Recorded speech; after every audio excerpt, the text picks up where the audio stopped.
कभी सोचा है कि कुछ लोग कितनी आसानी से अपनी बात मनवा लेते हैं? चलिए आज बात करते हैं 3 ऐसी ही दिलचस्प साइकोलॉजिकल टेक्निक्स की जो शायद आपके भी काम आ जाएं। जरा सोचिए, अगर लोग वैसा ही करें जैसा हम चाहते हैं तो कैसा रहेगा? क्या ऐसा सच में मुमकिन है? आइए इसी सवाल का जवाब ढूंढते हैं। तो अब हम सीधे उन 3 पावरफुल हैक्स के बारे में जानेंगे जो रोजमर्रा की जिंदगी में किसी का भी प्रभाव बढ़ा सकते हैं। क्या आप जानते हैं कि बस कुछ सेकंड चुप रहकर भी कोई कितना ज्यादा पावरफुल लग सकता है? हमारी पहली तकनीक इसी कमाल की चीज पर आधारित है। इसे कहते हैं द पावर ऑफ पॉज। ऐसा होता है ना कभी कभी कि कोई अपनी बात कह रहा है और लोग उसे सीरियसली नहीं ले रहे या फिर उसे अनसुना कर देते हैं। अगर हाँ, तो ये टेक्निक बिल्कुल सही जगह काम आएगी।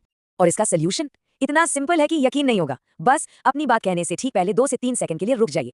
पता है इसका असर क्या होता है? ये छोटा सा पॉज आपको अचानक से ज्यादा स्मार्ट और समझदार दिखाता है। सामने वाले को लगता है कि आप जो भी बोल रहे हैं वो बहुत सोच समझ कर बोल रहे हैं।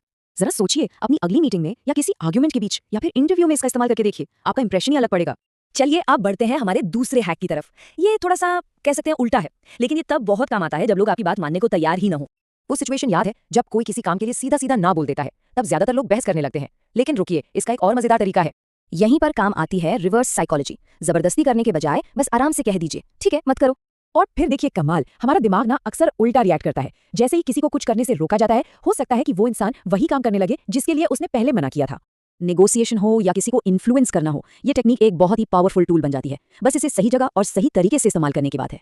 और अब हमारा तीसरा और आखिरी हैक, ये जानना चाहेंगे कि कैसे लोगों से वो करवाया जाए जो हम चाहते हैं और उन्हें लगे कि फैसला उनका अपना था। हमारी तीसरी तकनीक है द कंट्रोल्ड चॉइस। इसे समझने के लिए एक क्लासिक उदाहरण लेते हैं। जैसे कोई किसी से पूछे, आप अभी कॉल पर बात करना चाहेंगे या 5 मिनट बाद? अब यहाँ मजे की बात यह है कि दोनों ही ऑप्शन में आखिरकार काम तो वही होगा जो हम चाहते हैं। सामने वाले को लगता है कि चुनाव वो कर रहा है, पर असल में ये सिर्फ एक इल्यूजन है। इससे सामने वाले को एम्पावरमेंट महसूस होता है। उसे लगता है कि फैसला उसका है, जबकि असल में आउटकम को तो हम ही कंट्रोल कर रहे होते हैं। तो ये कोई हैरानी की बात नहीं है कि ये तकनीक मार्केटिंग, सेल्स और लीडरशिप में इतनी ज्यादा इस्तेमाल होती है। ये उन लोगों के लिए एक बहुत जरूरी टूल है जिनका काम ही दूसरों को गाइड करना है।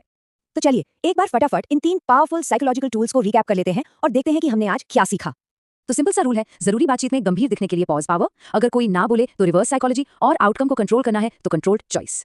लेकिन यहाँ एक बड़ा सवाल उठता है, क्या ये सिर्फ इन्फ्लुएंस करना है या ये मैनिपुलेशन है? इस शक्ति का इस्तेमाल अच्छे के लिए करना है या बुरे के लिए? ये फैसला तो हर इंसान का अपना होता है। सोचने वाली बात है ना?